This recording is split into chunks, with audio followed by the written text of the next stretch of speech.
Damai sejahtera atas saudara-saudari yang terkasih dalam Tuhan. Bersyukur kepada Allah yang telah memelihara hidup kita. Hingga malam ini kita dapat bersama-sama kembali untuk bersyukur dan menaikkan doa-doa kita di hadapannya. Banyak hal yang telah kita lalui di sepanjang minggu ini. Dan tiba saatnya kita untuk melepaskan segala penat kita di hadapan Allah. Mazmur 34 ayat 4, Daud berkata, "Aku telah mencari Tuhan, lalu Ia menjawab aku dan melepaskan aku dari segala kegentaranku." Mari saudara-saudari kita rendahkan hati kita untuk mencari wajah Tuhan, jawaban Tuhan atas segala pergumulan kita.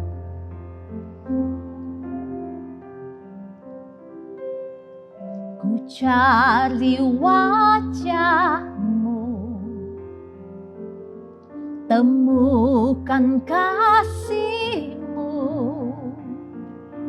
Kau bukan Tuhan yang jauh dariku.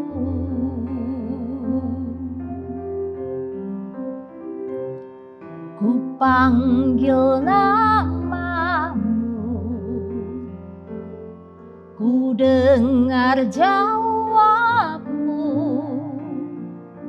Kau Tuhan yang selalu dengar seruan hatiku.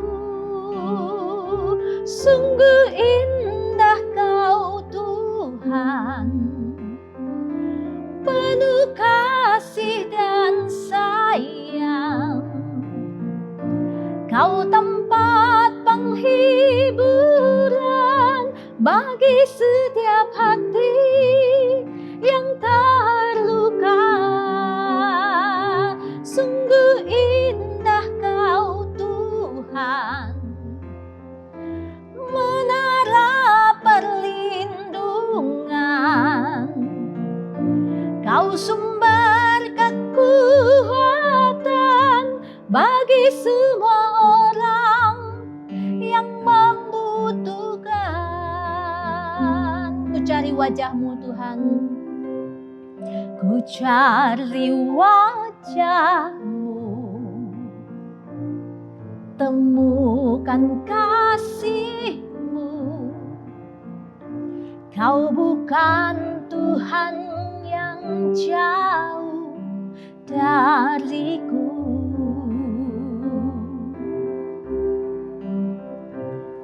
Ku panggil nama-Mu, ku dengar jawab-Mu. Kau Tuhan yang selalu dengar seruan hatiku. Sungguh indah Kau Tuhan, penuh kasih dan sayang. Kau tempat penghiburan bagi setiap hati yang terluka. Sungguh indah Kau Tuhan, menara perlindungan. Kau sumber kekuatan bagi semua orang yang membutuhkan.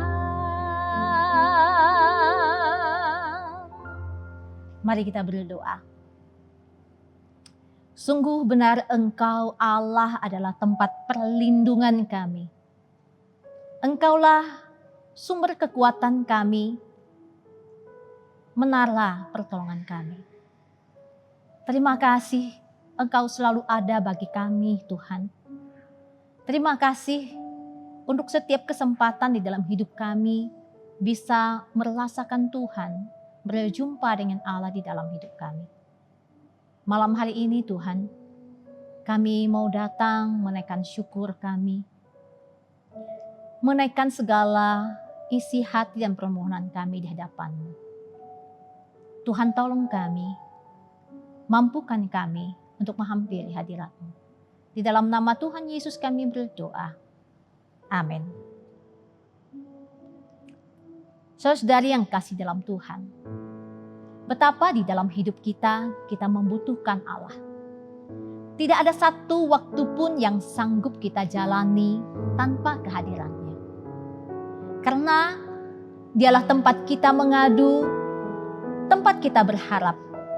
Satu lagu yang dapat menjadi ungkapan hati kita. Doa. Ku perlu Engkau Tuhan.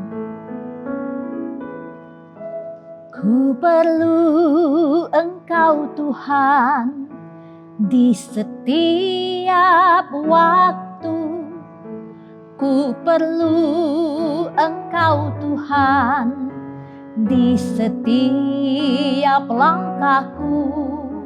Engkaulah harapanku, tempat aku mengadu, ku curahkan isi hatiku. Ku mohon segenap doa hanya dalam nama-Mu. Ku pinta keinginan yang ku rindu. Janganlah kehendakku, tetapi kehendak-Mu yang jadi di dalam hidupku. Mari kita bersyukur untuk setiap pemeliharaan Tuhan di dalam hidup kita. Kebutuhan hidup yang masih Tuhan terus cukupkan. Kesulitan-kesulitan yang dapat kita lewati. Setiap pertolongan-pertolongannya kepada kita. Tidak lupa kita juga mau memohon pengampunan atas semua kesalahan-kesalahan kita agar kita dilayakan untuk datang berdoa kepadanya. Mari kita bersyukur dan memohon pengampunannya. Bapa kami di surga, kami sekali lagi datang merendahkan diri di hadapan Tuhan, menaikkan doa syukur kami oleh karena pertolongan-pertolongan Tuhan dalam kehidupan kami. Oleh karena berkat-berkat Tuhan yang dilimpahkan sehingga kami boleh berkecukupan dari hari lepas hari. Kami bersyukur bahwa Tuhan memperhatikan kami sedemikian rupa sehingga tidak ada satu waktu pun yang kami lalui sendirian. Bahwa tangan Tuhan yang berkuasa terus menuntun hidup kami hari lepas hari sehingga kami boleh melewati berbagai macam kesulitan, pencobaan di hari-hari hidup ini. Tuhan, pada saat ini kami juga memohon Tuhan layakkan setiap kami. Ampuni segala dosa dan kelemahan kami Tuhan. Kesalahan-kesalahan yang kami buat, yang seringkali baik itu kami lakukan sengaja ataupun tidak sengaja. Namun itu telah menyakiti hati Tuhan dan juga menyakiti hati sesama kami. Ampuni kami Tuhan, layakkan kami sehingga dengan kelayakan yang Tuhan berikan, kami mampu untuk menghampiri hadirat Tuhan. Terima kasih Bapa, kami menyerahkan waktu ini dalam tangan-Mu. Di dalam nama Tuhan kami Yesus Kristus kami memohon. Amin. Saudara, mari kita juga mau berdoa untuk beberapa persiapan ibadah Natal di gereja kita.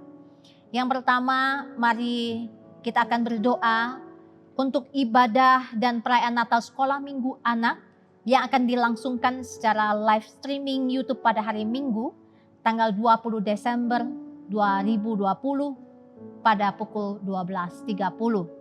Dan kita juga berdoa untuk ibadah dan perayaan Natal Sekolah Minggu Remaja yang akan dilangsungkan juga secara online melalui Zoom pada hari Minggu tanggal 20 Desember 2020 pukul 13. Kita berdoa agar guru-guru sekolah minggu yang melayani dan juga setiap anak sekolah minggu dapat mengikuti ibadah ini dengan persiapan hati yang baik. Mari bersama-sama kita berdoa untuk persiapan ibadah Natal Sekolah Minggu. Tuhan, kami saat ini bersama-sama mau berdoa meletakkan seluruh persiapan ibadah dan perayaan Natal Sekolah Minggu Anak yang akan dilangsungkan hari Minggu tanggal 20 Desember tahun 2020 di jam 12.30 nanti ke dalam tangan Tuhan. Berdoa juga untuk persiapan ibadah dan perayaan Natal Sekolah Minggu Remaja yang akan berlangsung via Zoom pada tanggal 20 Desember pukul 1 siang. Tuhan, kami menyerahkan seluruh persiapan ke dalam tangan Tuhan. Banyak hal-hal yang teknis yang harus diperhatikan. Tuhan juga boleh menolong setiap mereka yang melayani di bidang ini. Berdoa Tuhan untuk penyiaran yang akan berlangsung, Tuhan juga berikan kelancaran. Berdoa untuk guru-guru sekolah minggu yang mempersiapkan acara ibadah dan perayaan Natal di sekolah minggu anak dan remaja ini. Berikan mereka kekuatan, kemampuan, kesiapan hati sehingga ibadah dan perayaan Natal ini boleh berlangsung dengan baik dan lancar dan nama Tuhan ditinggikan, dipermuliakan.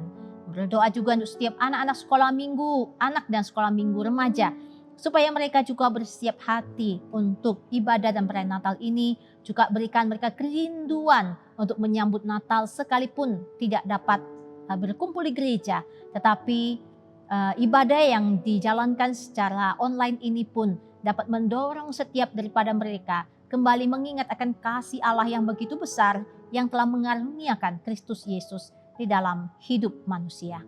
Terima kasih Bapa, kami menyerahkan seluruh persiapan hingga pelaksanaannya dalam tangan-Mu. Tuhan pimpin, Tuhan campur tangan. Dalam nama Tuhan Yesus kami berdoa. Amin. Kita juga akan doakan untuk malam refleksi Natal yang akan dilangsungkan secara live streaming pada hari Kamis tanggal 24 Desember pukul 19.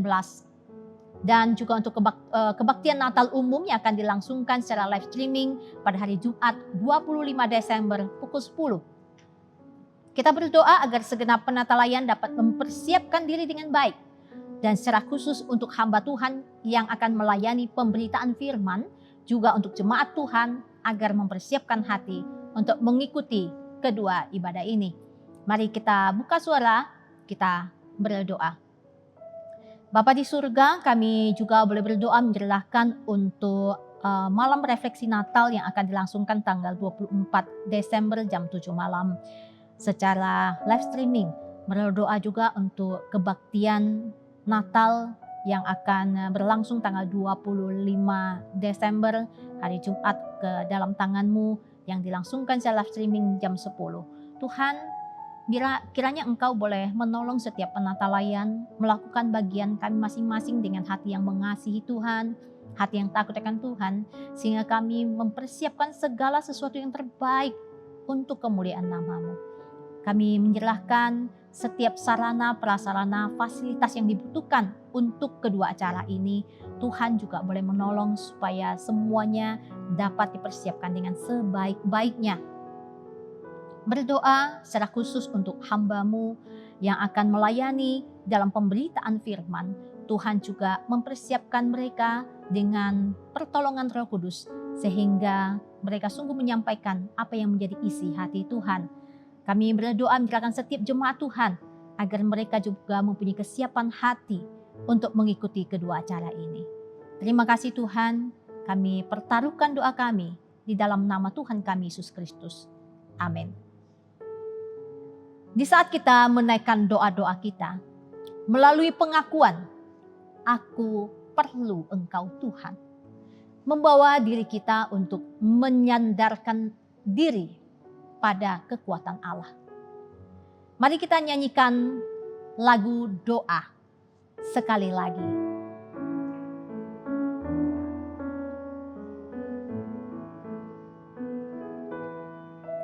Ku perlu Engkau Tuhan di setiap waktu. Ku perlu Engkau Tuhan di setiap langkahku.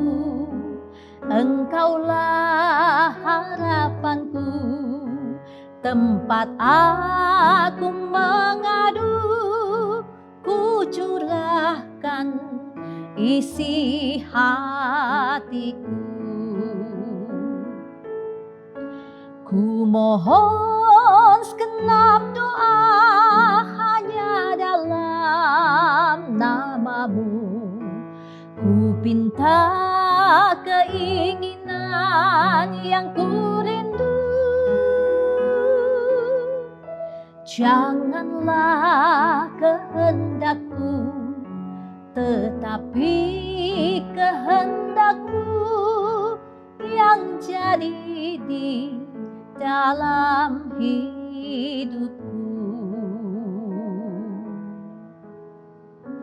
Mari kita juga boleh berdoa untuk kehidupan kerohanian jemaat Tuhan, agar Tuhan terus memberikan pertumbuhan, sehingga di dalam diri setiap anak Tuhan terpancar kasih Kristus yang dinyatakan lewat perbuatan, sikap hidup, perkataan, dan juga perhatian terhadap sesama saudara di dalam keluarga kita ataupun saudara seiman. Mari kita berdoa untuk hal ini. Bapa di surga, saat ini kami juga mau berdoa untuk kehidupan kerohanian daripada seluruh jemaat Tuhan. Kami menyadari bahwa di dalam kehidupan kami begitu sering jatuh bangun dalam kerohanian kami. Terkadang Tuhan, kami terpuruk, kami lupa bahwa kami adalah anak-anak Tuhan yang seharusnya memancarkan akan kasih Tuhan. Oleh karena itu Tuhan, kami butuh tangan pertolongan-Mu. Kami butuh anugerah-Mu, memberikan kami pertumbuhan di dalam Engkau. Sehingga Tuhan, kasih-Mu terpancar melalui hidup kami. Sehingga kami boleh menyaksikan akan kasih dan kemuliaan-Mu di tengah-tengah kehidupan kami. Baik melalui perkataan-perkataan kami yang menguatkan dan membangun. Baik melalui sikap hidup kami. Baik melalui perbuatan-perbuatan kami yang menceritakan akan kebaikan dan kasih Tuhan. Secara khusus Tuhan, bagaimana kami dapat menyaksikan kasih Tuhan di dalam keluarga kami, di dalam anggota keluarga kami yang terdalam, ataupun bagi sesama saudara seiman kami. Kami menyadari ini hal yang tidak mudah untuk kami lakukan, tapi kami mau terus belajar, bertumbuh di dalam Engkau. Tolong kami Tuhan untuk berharap akan Engkau saja, pertolongan daripada Tuhan saja yang boleh memberikan pertumbuhan dalam kehidupan kami, sehingga kami mempermuliakan nama-Mu. Terima kasih Tuhan, di dalam nama Tuhan Yesus kami berdoa. Amin. Mari saudara yang terkasih, kita juga boleh terus mendukung jemaat Tuhan yang dalam keadaan lemah tubuh. Kita berdoa juga untuk jemaat yang sudah lanjut umur dan mengalami keterbatasan fisik. Tentunya di dalam keadaan mereka butuh penghiburan, butuh kekuatan yang daripada Tuhan. Kita serahkan mereka dalam tangan Tuhan. Ada beberapa nama yang masih terus kita doakan. Yang pertama, kita mau berdoa bagi Ibu Margareta Bobo yang mengalami pengapuran tulang belakang. Kita berdoa untuk Ibu Ong Ching Hui dan Bapak Asgianto, papa dari Bapak Heliadi yang mengalami stroke. Dan juga berdoa untuk Liang Semu yang masih dalam pemulihan cacar api. Mari kita berdoa terlebih dahulu untuk keempat nama ini. Bapa di surga, kami saat ini boleh berdoa menyerahkan saudara-saudara kami yang dalam pergumulan lemah tubuh dan juga lanjut umur, oleh karena kerentaan dan juga keterbatasan fisik, membutuhkan pertolongan Tuhan, membutuhkan belas kasihan Tuhan, penghiburan dan kekuatan daripada Tuhan. Kiranya Tuhan, kasih Tuhan yang tidak pernah berubah itu akan meneguhkan, menguatkan iman mereka sekalipun di tengah-tengah sakit yang mereka alami ataupun keterbatasan yang mereka alami. Saat ini Tuhan, kami mau berdoa menyebutkan nama-nama yang saat ini kami tahu sedang dalam keadaan sakit. Kami menyerahkan Ibu Margareta Bobo yang mengalami pengapuran tulang belakang. Tuhan tahu pergumulannya akan sakit penyakitnya. Tuhan campur tangan, Tuhan pulihkan, Tuhan sendiri yang boleh menolong dia melihat apa yang menjadi kehendak Tuhan di dalam kehidupannya. Tuhan terus kuatkan imannya dan Tuhan tolong di dalam segala kebutuhannya. Berdoa untuk Ibu Ong Ching Hui dan juga Bapak Asgianto, papa dari Pak Heliadi yang mengalami stroke. Tuhan, kami menyerahkan Ibu Ong Ching Hui dan Bapak Asgianto yang sedang stroke ini ke dalam tangan Tuhan. Engkau yang sungguh mengetahui pergumulan di dalam hati mereka. Engkau yang sungguh tahu apa yang paling mereka butuhkan saat-saat ini Tuhan. Engkau boleh menolong mereka. Tuhan, taruhkan damai dan kasih Tuhan di dalam hati mereka, kekuatan bagi mereka untuk melalui hari-hari sakit ini. Berdoa untuk keluarga yang merawat, Tuhan juga berikan kesabaran. Kami juga boleh mengingat untuk Liang Semu yang sampai hari ini masih terus berada di dalam pemulihan. Tuhan, Engkau boleh menolong supaya Liang Semu pun boleh segera dipulihkan sehingga dia dapat kembali beraktivitas dengan baik. Kami menyerahkan seluruh daripada pergumulan-pergumulan sakit penyakit daripada saudara-saudara kami dalam tangan-Mu. Tuhan tolong. Dalam nama Tuhan Yesus kami berdoa. Amin. Kita juga boleh berdoa untuk Bapak David Sormin yang saat ini sedang pemulihan pasca operasi patah tulang. Dan Ibu Emi yang akan menjalani laser batu ginjal pada esok hari. Dan terakhir kita berdoa untuk Bapak Baby Atalia, cucu dari Bapak Hendra Liu yang sedang rawat jalan di Jakarta. Dan jika ada nama-nama lain yang saudara ketahui, boleh saudara sebutkan di dalam doa saudara-saudari. Mari kita berdoa untuk nama-nama yang sudah kita sebutkan ini. Bapak, kami juga boleh berdoa menyebutkan nama Bapak David Sormin yang saat ini sedang pemulihan pasca operasi patah tulang. Tuhan, Engkau juga terus boleh menjamah dan berikan kesembuhan sehingga boleh disembuhkan dan dipulihkan agar Bapak David Sormin juga kembali dapat beraktivitas dan bekerja dengan baik. Berdoa juga untuk Ibu Emi yang akan menjalani laser atas batu ginjal di esok hari. Tuhan juga boleh menolong seluruh proses berjalan dengan baik dan lancar, dan tenaga medis yang boleh membantu di dalam hal ini Tuhan berikan hikmat dan pertolongan. Menyerahkan untuk kekuatan dan juga kesiapan fisik dan Ibu Emi, Tuhan juga boleh menolong. Menyerahkan untuk Baby Atalia, kami bersyukur bahwa Baby Atalia juga ada perkembangan yang baik sehingga dia boleh mulai rawat jalan di Jakarta. Tuhan, Engkau terus pulihkan dan sembuhkan sehingga kami boleh melihat bagaimana kuasa Tuhan bekerja di dalam kehidupan Baby Atalia ini. Kami menyerahkan untuk orang tua yang merawat, menyerahkan keluarga besar juga berikan kesabaran, kekuatan, dan boleh benar-benar berharap hanya kepada Tuhan. Kami menyerahkan Tuhan juga untuk saudara-saudara kami yang mungkin saat ini kami tidak tahu dalam keadaan yang kurang sehat. Tuhan, Engkau pun perhatikan mereka, sekalipun kami tidak menyebutkannya namanya, tapi Engkau sungguh tahu siapa yang membutuhkan jamahan kesembuhan yang datang daripada Tuhan. Maka Tuhan, Engkau pulihkan, Engkau sembuhkan setiap umat-Mu. Berikan kekuatan yang daripada Engkau saja. Terima kasih Bapa, kami berdoa memohon ini semua di dalam nama Tuhan kami Yesus Kristus. Amin. Terakhir, mari kita berdoa untuk bangsa dan negara kita Indonesia. Untuk Presiden bersama jajarannya agar dapat memimpin dengan keputusan-keputusan yang bijaksana. Untuk keamanan dan stabilitas negara kita, Tuhan menolong agar aparat keamanan untuk dapat melindungi negara dan masyarakat. Mari kita bersama-sama berdoa untuk bangsa dan negara kita. Tuhan, kami saat ini mempertaruhkan sekali lagi bangsa dan negara kami Indonesia yang tercinta ke dalam tangan belas kasihan Tuhan. Tuhan melihat banyak hal yang menjadi pergumulan bangsa ini, dan biarlah belas kasihan Tuhan boleh dilimpahkan bagi bangsa ini.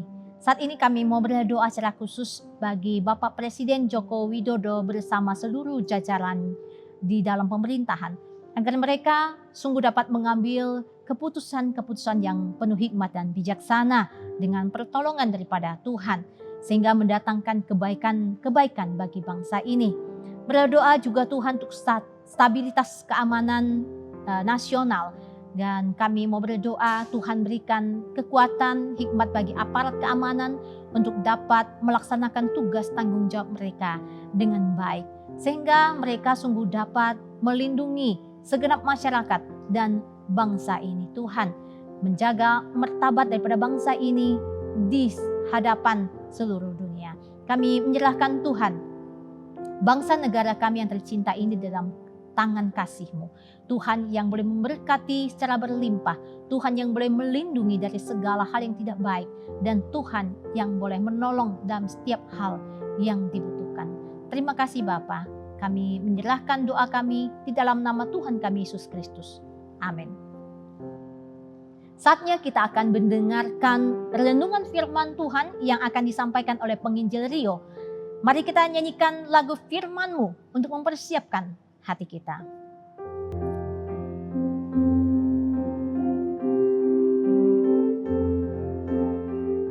Firman-Mu pelita bagi kakiku. Firman-Mu pelita bagi kakiku, terang bagi jalanku. Firman-Mu pelita bagi kakiku, terang bagi jalanku. Waktu ku bimbang dan hilang jalanku, tetaplah Kau di sisiku, dan takkan ku takut asal Kau di dekatku, besertaku selamanya.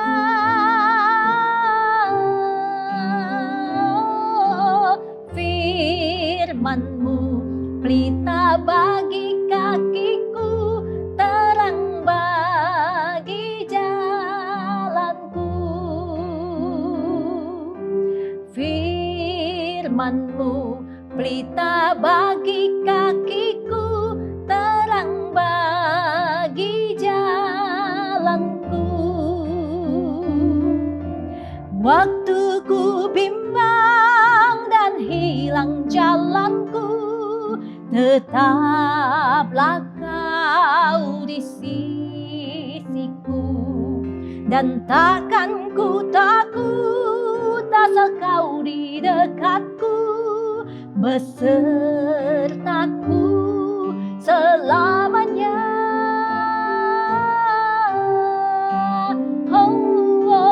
Firman-Mu pelita bagi kakiku, terang bagi jalanku.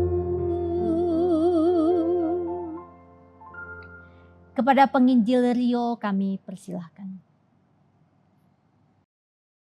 Jemaat Tuhan, mari kita berdoa sebelum kita mendengarkan firman Tuhan. Mari kita berdoa. Kami bersyukur ya Tuhan, karena dalam hidup kami yang singkat ini kami boleh mengenal Tuhan yang benar, yaitu Tuhan Yesus, Tuhan yang datang ke dunia, mati bagi kami dan bangkit. Sungguh begitu besar kasih-Mu bagi setiap kami ya Tuhan, manusia berdosa yang seharusnya binasa. Biarlah ya Tuhan, ketika kami menyadari betapa besar kasih Tuhan bagi kami, hati kami senantiasa dipenuhi dengan ucapan syukur, dan kami terus terdorong untuk mempersembahkan hidup kami kepada Tuhan, dan terus hidup menurut kehendak Tuhan. Dan kami tahu Tuhan, kami hanya dapat hidup menurut kehendak Tuhan jika kami hidup sesuai dengan kebenaran firman-Mu.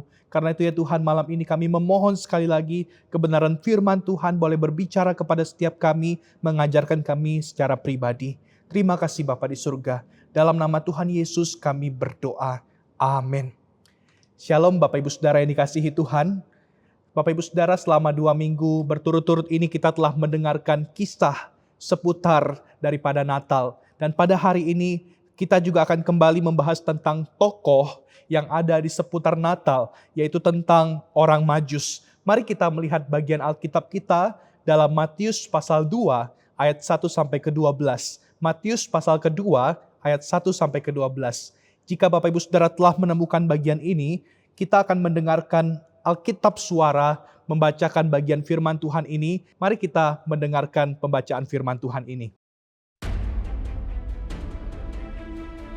Sesudah Yesus dilahirkan di Betlehem di tanah Yudea pada zaman Raja Herodes, datanglah orang-orang Majus dari timur ke Yerusalem dan bertanya-tanya, "Di manakah dia? Raja orang Yahudi yang baru dilahirkan itu. Kami telah melihat bintangnya di timur, dan kami datang untuk menyembah dia. Ketika Raja Herodes mendengar hal itu, terkejutlah ia beserta seluruh Yerusalem. Maka dikumpulkannya semua imam kepala dan ahli Taurat bangsa Yahudi. Lalu dimintanya keterangan dari mereka, di mana Mesias akan dilahirkan. Mereka berkata kepadanya, "Di Betlehem, di tanah Yudea. Karena demikianlah ada tertulis dalam kitab Nabi. Dan engkau Betlehem tanah Yehuda, engkau sekali-kali bukanlah yang terkecil di antara mereka yang memerintah Yehuda. Karena daripadamulah akan bangkit seorang pemimpin yang akan menggembalakan umatku Israel." Lalu dengan diam-diam Herodes memanggil orang-orang Majus itu, dan dengan teliti bertanya kepada mereka, bila mana bintang itu nampak. Kemudian ia menyuruh mereka ke Betlehem. Katanya, "Pergi dan selidikilah dengan seksama hal-hal mengenai anak itu. Dan segera sesudah kamu menemukan dia, kabarkanlah kepadaku, supaya aku pun datang menyembah dia." setelah mendengar kata-kata raja itu, berangkatlah mereka. Dan lihatlah, bintang yang mereka lihat di timur itu mendahului mereka, hingga tiba dan berhenti di atas tempat di mana anak itu berada. Ketika mereka melihat bintang itu, sangat bersukacitalah mereka. Maka masuklah mereka ke dalam rumah itu, dan melihat anak itu bersama Maria ibunya, lalu sujud menyembah dia. Mereka pun membuka tempat harta bendanya, dan mempersembahkan persembahan kepadanya, yaitu emas, kemenyan, dan mur. Dan karena diperingatkan dalam mimpi supaya jangan kembali kepada Herodes, maka pulanglah mereka ke negerinya melalui jalan lain. Demikianlah firman Tuhan.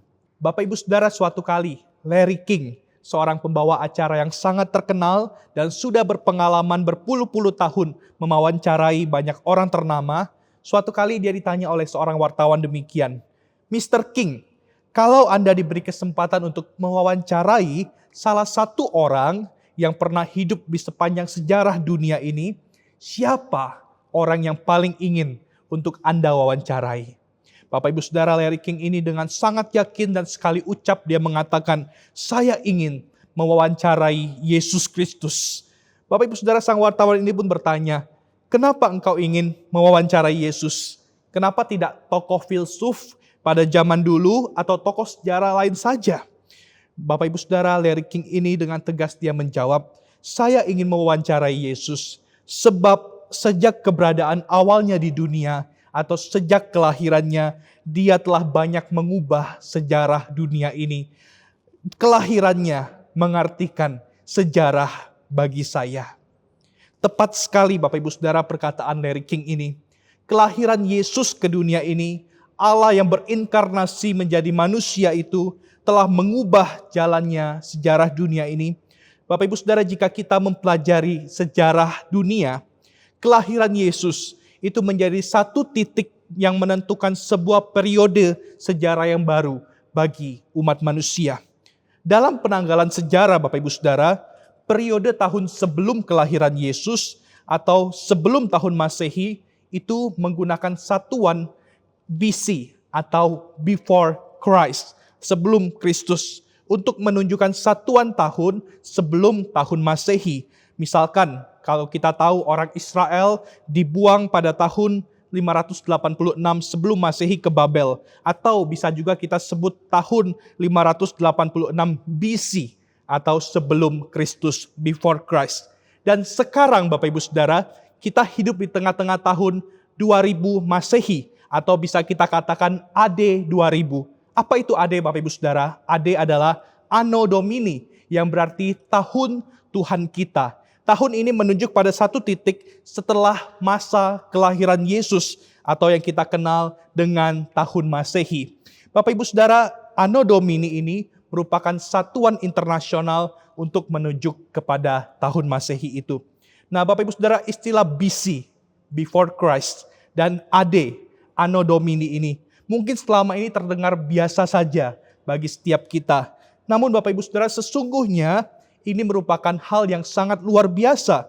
Sebab dari sini kita dapat melihat bahwa kelahiran Yesus itu mengubah zaman. Kelahiran Yesus itu membagi sejarah. Kelahiran Yesus dengan kata lain sangat berdampak terhadap jalannya sejarah umat manusia. Bapak Ibu Saudara, jika kelahiran Yesus demikian luar biasa berdampak terhadap jalannya sejarah dunia ini, bagaimana mungkin jika Yesus hanyalah manusia biasa saja? Seringkali kita paham Bapak Ibu Saudara dengan pikiran dan logika kita bahwa kelahiran Yesus adalah peristiwa yang sangat luar biasa. Tetapi bagaimana respon kita setelah mendengarkan kisah tentang kelahiran Yesus itu? Adakah kita merespon peristiwa kelahiran Yesus dengan satu sikap yang kagum akan karya Allah, di mana Dia adalah Allah yang tidak terbatas, masuk ke dalam dunia yang terbatas demi menggenapkan karya keselamatannya bagi kita? Atau ketika kita mendengar kisah kelahiran Yesus, tidak ada yang berubah dalam hidup kita, tidak ada yang bergejolak dalam hati kita, semua itu biasa saja? Bapak Ibu Saudara, seorang pengkhotbah terkenal bernama Martin Lloyd Jones, dia mengatakan bahwa ada beberapa tanggapan atau respons dari manusia ketika mendengarkan tentang kisah kelahiran Yesus. Yang pertama adalah orang yang menolak dengan mengatakan tidak mungkin kisah itu benar-benar terjadi. Kisah itu tidak masuk akal. Atau respon kedua adalah orang yang percaya tapi dia tidak terlalu mementingkan fakta itu. Mereka memang tahu Yesus lahir dan mereka memang mengakui daripada fakta itu. Tetapi fakta itu hanya berhenti pada pengetahuan, tanpa pengetahuan itu berdampak dalam kehidupan mereka dan mengubahkan daripada kehidupan mereka. Dan respon ketiga adalah orang yang tahu, orang yang menerima, dan orang yang dengan sukacita surgawi, dia bersyukur karena Yesus lahir ke dunia ini untuk menyelamatkan hidupnya. Dan dia tunduk kepada Yesus yang lahir itu karena dia tahu bayi yang lahir 2000 tahun lalu adalah Allah yang menjadi manusia. Bapak Ibu Saudara, sesungguhnya ketiga respon seperti ini, ketiga tanggapan seperti ini terhadap kelahiran Yesus juga dapat kita lihat dalam kisah Matius 2 yang tadi kita baca. Bapak Ibu Saudara, sebab kisah ini dalam Matius 2 ini tidak hanya bicara tentang kisah daripada orang-orang Majus yang datang mencari Yesus, tetapi teks Matius 2 ini juga bicara tentang Herodes dan imam kepala yang juga mengetahui tentang kelahiran Yesus. Tetapi apa yang menjadi respon mereka, Bapak Ibu Saudara, setelah mereka mengetahui tentang kelahiran Yesus, Sang Raja, Allah yang menjadi manusia itu? Mari kita melihatnya Bapak Ibu Saudara. Yang pertama, kita melihat respons penolakan daripada Herodes terhadap kelahiran Yesus yang dia dengarkan. Bapak Ibu Saudara, Herodes merespons dengan sikap penolakan terhadap kelahiran Yesus, terhadap berita kelahiran Yesus yang dia dengar daripada orang-orang Majus yang datang kepadanya. Karena itu Bapak Ibu Saudara, di ayat ketiga, ketika orang Majus bertanya kepada Herodes, di mana raja orang Yahudi yang baru dilahirkan itu, maka dituliskan Bapak Ibu Saudara, ketika Raja Herodes mendengar hal itu, terkejutlah ia beserta seluruh Yerusalem. Mengapa Herodes dan seluruh Yerusalem terkejut Bapak Ibu Saudara? Sebenarnya istilah terkejut di sini lebih tepat jika kita terjemahkan Herod was troubled, atau Herodes terganggu ketika dia mendengar tentang kisah kelahiran raja orang Yahudi yang ditanyakan oleh orang Majus itu. Dan Bapak Ibu Saudara, dikatakan bukan hanya Herodes yang terganggu, tetapi seluruh Yerusalem terganggu ketika mendengar berita raja orang Yahudi yang baru dilahirkan itu. Bapak Ibu Saudara, Herodes dan seluruh Yerusalem terganggu. Kenapa? Sebab seluruh Yerusalem telah tahu seperti apa itu Herodes. Mereka tahu bahwa Herodes tidak mungkin tinggal diam ketika tahu ada seorang raja yang baru lahir. Sebab Herodes adalah orang yang gila kekuasaan. Dia rela mempertahankan kekuasaannya tahtanya dengan sangat luar biasa. Dan tentu dia sangat terganggu ketika mendengar ada seorang raja yang baru lahir. Bapak Ibu Saudara, Herodes bahkan demi mempertahankan tahtanya, dia rela membunuh banyak orang. Dia rela membunuh istrinya sendiri yang bernama Mariamne. Dia rela membunuh anaknya, iparnya, dan pamannya. Semua orang dia bunuh karena khawatir kekuasaannya itu terancam oleh keluarganya ini. Bahkan 5 hari Bapak Ibu Saudara sebelum kematiannya, dia membunuh anaknya sendiri yang bernama Antipater. Karena dia tahu anaknya ini senang papanya akan mati dan dia akan menjadi raja.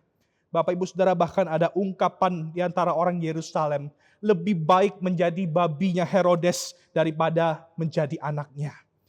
Dia adalah raja yang haus kekuasaan. Itulah sebabnya Bapak Ibu Saudara, apalagi ketika mendengar dari orang Majus, ada raja yang dilahirkan. Jelas saja Bapak Ibu Saudara, Herodes kebakaran jenggot pada waktu itu. Orang-orang Yerusalem pun terkejut karena mereka tahu Herodes tidak mungkin tinggal diam. Bapak Ibu Saudara, karena itu dalam kisah ini kita melihat Herodes memanggil para imam kepala dan ahli Taurat bangsa Yahudi untuk mencari tahu informasi itu. Apa benar informasi daripada orang Majus itu, Bapak Ibu Saudara? Dan setelah mendapat informasi itu, Herodes pun berbohong kepada orang Majus dengan apa? Dia berpura-pura ingin menyembah sang raja itu. Tetapi sesungguhnya dalam hatinya, dia sudah berencana untuk membunuh bayi itu. Rencana Herodes itu Bapak Ibu Saudara terbukti di ayat ke-16. Ketika rencananya gagal dan orang Majus tidak kembali kepadanya, maka Herodes dia membantai semua bayi yang ada di bawah 2 tahun. Bapak Ibu Saudara, Herodes adalah contoh nyata orang yang merespon kelahiran Yesus dengan sikap penolakan. Herodes juga mengingatkan kita Bapak Ibu Saudara bahwa pada dasarnya manusia berdosa suka untuk berkuasa atas hidupnya, tidak suka diatur oleh orang lain, tidak mau ada orang lain yang mengganggu kehidupannya. Mungkin Bapak Ibu Saudara, hari ini kita tidak seperti Herodes. Kita tidak punya kekuasaan atau tahta untuk kita jaga mati-matian agar tidak diambil orang seperti Herodes. Tetapi Bapak Ibu Saudara, setiap kita punya kehidupan, kita punya hati.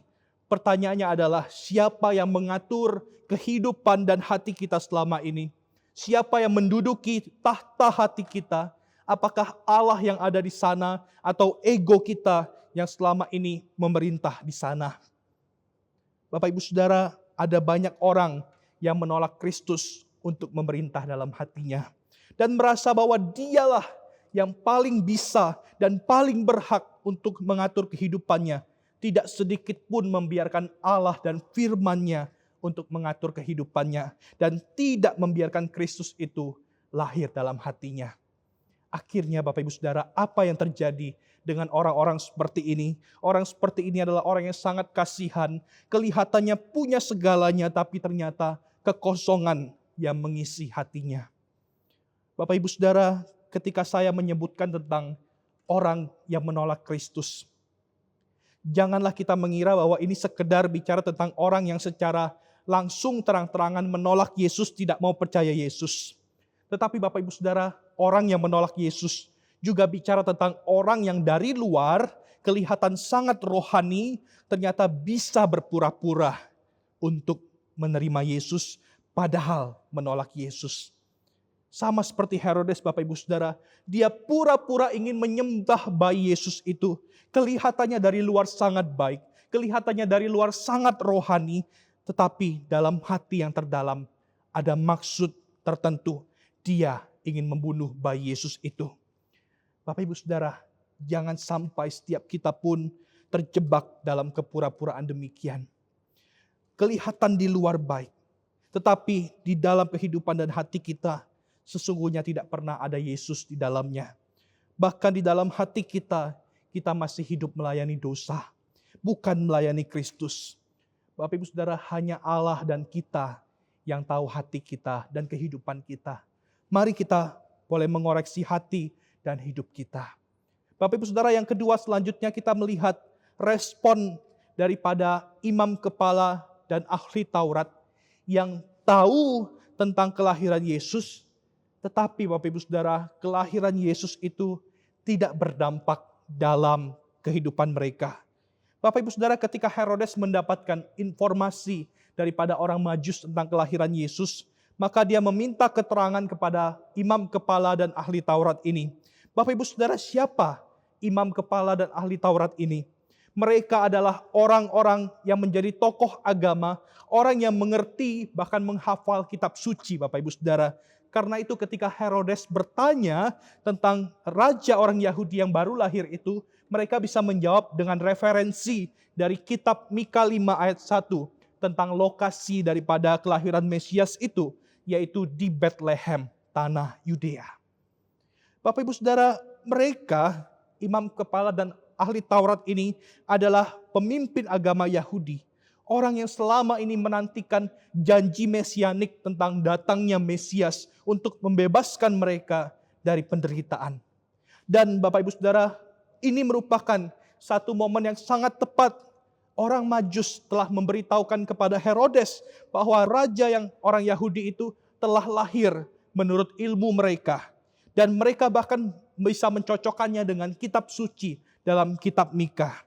Tetapi Bapak Ibu Saudara, apa yang mereka tahu, pengetahuan itu tidak membuat mereka kemudian bersuka cita ataupun pergi ke Bethlehem untuk mencari bayi itu atau mencari Mesias yang telah mereka nanti-nantikan selama ribuan tahun. Bapak Ibu Saudara, mereka bukan orang yang tidak tahu. Mereka tahu fakta. Mereka menerima fakta bahwa Mesias itu akan lahir. Dan bahkan saat itu mereka tahu bahwa Mesias itu telah lahir. Tetapi mereka tidak peduli. Mereka tidak merasa bahwa itu merupakan berita yang penting tentang kelahiran Sang Mesias itu. Mereka berhenti pada pengetahuan mereka, tanpa pengetahuan itu mengubahkan kehidupan mereka. Bapak Ibu Saudara, mungkin setiap kita saat ini adalah orang yang tahu banyak tentang firman Tuhan. Kita adalah orang yang tahu banyak tentang Alkitab. Bahkan sudah banyak sekali ayat-ayat Alkitab yang kita hafal dalam kepala kita. Kita sudah lama belajar tentang doktrin-doktrin Alkitab. Dari doktrin Allah sampai doktrin akhir zaman sudah kita tuntaskan Bapak Ibu Saudara. Sudah bertahun-tahun atau berpuluh-puluh tahun kita merayakan Natal, kita mendengar tentang kisah kelahiran Yesus, Allah yang menjadi manusia. Tetapi pertanyaannya, adakah pengetahuan kita itu membuat kita lebih mengasihi Yesus lebih daripada sebelumnya? Adakah pengetahuan kita itu membuat kita semakin tunduk hanya kepada Yesus? Adakah pengetahuan kita itu Bapak Ibu Saudara membuat kita semakin bersyukur bahwa Yesus adalah Allah yang pernah datang ke dunia ini dan memberikan jaminan keselamatan bagi setiap kita? Jangan sampai kita menjadi seperti imam kepala dan ahli Taurat tadi, punya banyak pengetahuan tentang Mesias, tetapi pengetahuan itu tidak berdampak dalam kehidupan mereka. Tapi biarlah Bapak Ibu Saudara, pengetahuan kita tentang Yesus semakin membuat kita mengasihi Dia, semakin membuat kita rela untuk menundukkan hidup kita kepada Yesus. Bapak Ibu Saudara, kita telah melihat dua respon manusia ketika mendengar tentang kelahiran Yesus, yaitu orang yang secara terang-terangan menolak kelahiran Yesus dan orang yang sekedar tahu tapi pengetahuannya tidak berdampak apa-apa dalam kehidupannya. Bapak Ibu Saudara, kedua respon ini tentu merupakan respon yang tidak tepat terhadap kelahiran Yesus. Lalu jika demikian, respon seperti apa yang seharusnya kita teladani dan kita lakukan sebagai murid-murid Kristus yang sejati? Bapak Ibu Saudara, respon terhadap kelahiran Yesus yang seharusnya kita teladani sebagai pengikut Kristus adalah teladan daripada orang-orang Majus yang mencari Yesus, menerima Yesus, dan bersuka cita karena kelahiran Yesus. Bapak Ibu Saudara, siapa orang Majus ini? Para pakar Alkitab tidak dapat memastikan siapa orang Majus ini. Seringkali di dalam drama-drama Natal kita melihat ada 3 orang Majus yang ditampilkan di sana. Namun ini merupakan tafsiran saja. Belum tentu waktu itu tiga yang datang kepada Yesus. Dan Bapak Ibu Saudara, tafsiran tiga orang ini sebenarnya daripada menghitung persembahan orang Majus yang tiga jenis, yaitu emas, kemenyan, dan mur. Tetapi belum tentu mereka berjumlah tiga orang. Dan kelihatannya kemungkinan mereka adalah orang Media Persia.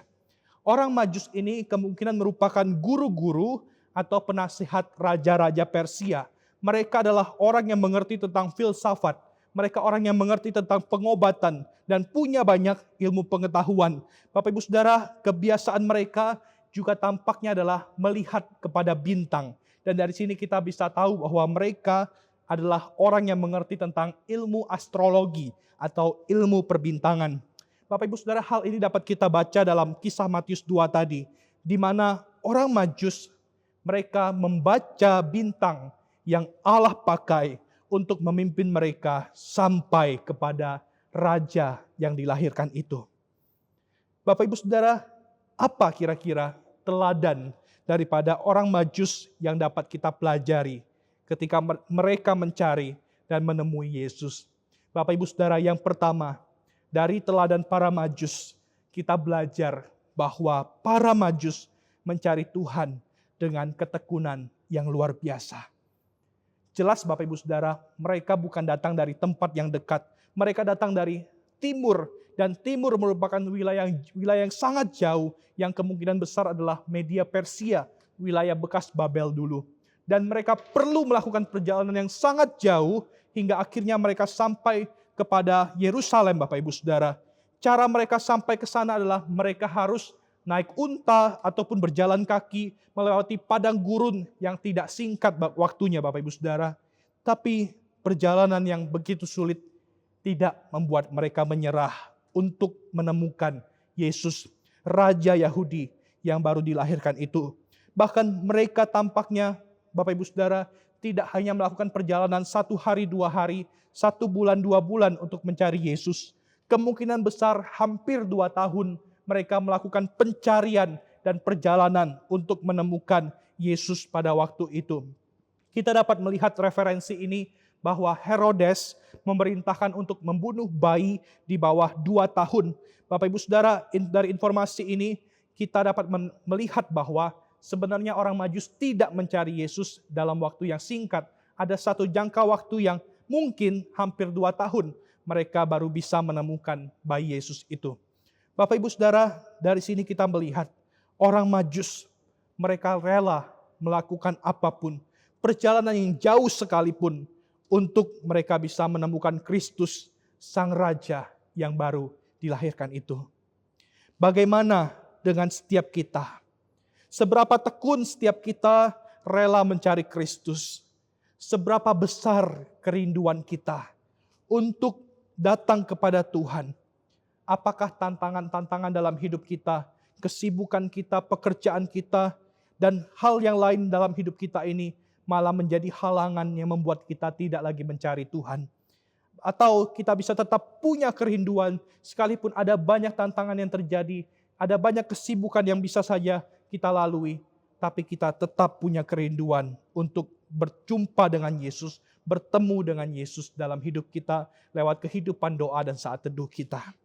Bapak Ibu Saudara, biarlah kita belajar dari orang Majus tentang teladan ketekunan dalam mencari Tuhan. Dan yang kedua, Bapak Ibu Saudara, dari teladan para Majus ini, kita belajar bahwa mereka bersuka cita karena kelahiran Yesus. Bapak Ibu Saudara, dalam kisah yang tadi kita baca, dikisahkan bahwa orang Majus pertama-tama mereka datang terlebih dahulu ke dalam istana Raja Herodes untuk menyambut raja yang baru lahir itu. Mereka mengira bahwa bayi yang baru lahir itu lahir di istana raja. Tetapi setelah mereka mencari dan setelah mereka menemukan Yesus, ternyata Bapak Ibu Saudara, mereka tidak mendapati Yesus di sebuah istana yang megah, tetapi mereka menemukan Yesus di sebuah rumah yang jauh daripada kesan megah. Tetapi apakah kemudian mereka menyesal dan kemudian mereka berbalik karena Yesus tidak dilahirkan di istana megah? Tidak, Bapak Ibu Saudara. Alkitab mencatat bahwa mereka bersuka cita. Bapak Ibu Saudara, mereka bersuka cita bukan karena Yesus dilahirkan dalam istana mega, tapi karena mereka bersukacita bisa berjumpa dengan Yesus. Bapak Ibu Saudara, biarlah seperti orang Majus ini, kehadiran Kristus dalam kehidupan kita senantiasa memberikan kita sukacita surgawi, sebab Dia adalah Allah yang telah lahir bagi kita. Dan yang terakhir Bapak Ibu Saudara, dari teladan para Majus ini kita belajar bahwa mereka memberikan persembahan yang terbaik kepada Yesus Sang Raja itu. Bapak Ibu Saudara, di ayat ke-11 dituliskan, ketika orang Majus tiba di rumah tempat Yesus ada bersama dengan ibunya, mereka sujud menyembah Yesus dan mereka tidak datang dengan tangan yang kosong, melainkan mereka membawa persembahan yang terbaik, emas, kemenyan, dan mur, persembahan yang mereka bawa dari negeri mereka, dan itu merupakan persembahan yang terbaik bagi seorang raja, dan persembahan itu merupakan wujud pengakuan dan penyembahan mereka terhadap Yesus, Sang Raja yang mereka cari selama ini. Bapak Ibu Saudara, persembahan yang mereka berikan merupakan wujud penyembahan mereka terhadap Yesus. Bagaimana dengan setiap kita? Persembahan terbaik apa yang dapat kita berikan sebagai wujud penyembahan kita kepada Yesus? Biarlah kita boleh mempersembahkan hidup kita dengan ketundukan penuh kepada Yesus, Sang Raja yang menyelamatkan hidup kita itu. Bapak Ibu Saudara, respons para Majus yang ketiga ini, mereka mencari, menerima dan bersukacita karena Yesus. Ini mengingatkan kita tentang bagaimana seharusnya kita berespons terhadap Natal yang sebentar lagi akan kita sambut Bapak Ibu Saudara. Kehidupan para Majus menantang kita untuk terus hidup dalam pimpinan Tuhan. Dan kehidupan para Majus mengajak kita untuk datang dan menyembah Yesus, menjadikan Dia Raja dalam hidup kita. Dan kita boleh terus mempersembahkan hidup kita kepada Yesus dengan ketundukan penuh kepada Yesus. Sebab bayi yang lahir 2000 tahun yang lalu adalah Allah yang menjadi manusia. Hari ini kita telah melihat 3 respons terhadap keberadaan Yesus atau kelahiran Yesus pertama kali, Bapak Ibu Saudara. Yang pertama adalah respons sikap penolakan daripada Herodes, karena tidak mau seorang pun mengganggu kuasa dan kehidupannya. Yang kedua adalah sikap dari imam dan ahli Taurat yang sekedar tahu, tapi pengetahuan itu tidak berdampak dalam kehidupannya. Dan yang terakhir, yang ketiga, adalah sikap orang Majus yang mencari, yang bersukacita karena Yesus, karena mereka bisa menemukan Yesus. Bapak Ibu Saudara, biarlah setiap kita pun, kita boleh memiliki respon seperti orang Majus ini. Kita punya kerinduan setiap hari untuk boleh mencari Yesus, bersukacita karena Yesus, bahkan mempersembahkan yang terbaik, yaitu hidup kita dengan ketundukan penuh hanya kepada Yesus. Kiranya firman Tuhan ini boleh meneguhkan setiap kita. Mari kita berdoa. Bapa Surgawi, kami bersyukur hari ini kami boleh belajar dari firman Tuhan tentang respons bagaimana seharusnya kami mempersiapkan diri kami menyambut kelahiran-Mu ya Tuhan. Dan biarlah Tuhan kami boleh belajar daripada orang Majus. Kami terus senantiasa diingatkan untuk mencari Tuhan senantiasa dalam kehidup kami. Kiranya Tuhan, apapun tantangan yang ada dalam hidup ini tidak membuat kami goyah, tapi terus kami boleh berjuang untuk belajar mencari Tuhan dalam hidup ini. Dan kami pun boleh belajar Tuhan untuk boleh bersukacita karena Tuhan, karena kehadiran Tuhan itu cukup bagi kami, dan kami boleh terus bersukacita. Dan biarlah Tuhan kami pun boleh belajar mempersembahkan hidup kami yang terbaik hanya bagi kemuliaan Tuhan. Terima kasih untuk firman-Mu yang boleh berbicara kepada kami. Berkati jemaat-Mu ya Tuhan, dimanapun mereka berada saat ini. Terpujilah nama-Mu. Dalam nama Tuhan Yesus, Juru Selamat kami yang hidup, kami berdoa dan kami bersyukur. Amin. Persekutuan doa kita sampai di sini. Tuhan Yesus memberkati setiap kita.